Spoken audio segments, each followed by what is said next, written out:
তা ফিরতে এত দেরি হলো যে? আমার কাজটা তো সন্ধ্যের পর। এই নাও বাবা, আজকের টাকাটা রাখো। এই নাও, ধরো। তোর কাছ থেকে হাত পেতে টাকা নিতে আমার যে বড় সংকোচ হয় রে মা। বাবা। কোনোদিন তোদের কোনো সকাল আমি মেটাতে পারলাম না বাবা। এমনকি তোদের বিয়ের ব্যবস্থাটাও করতে পারলাম না। তোদের কথা ভেবে ভেবে আমি সত্যি একদিন পাগল হয়ে যাবো রে মা। বাবা। হ্যাঁ রে মা, বেঁচে থাকতে থাকতে আমি যদি তোদের বিয়ের ব্যবস্থাটা করতে।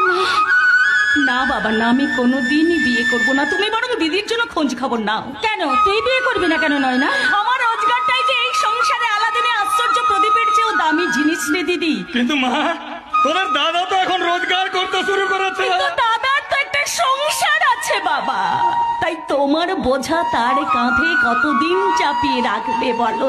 ঠিক, তুই একদম ঠিক কথাই বলেছিস। ছেলে মেয়েদের ভরণ পোষণের দায়িত্ব তার জন্মদাতা পিতার।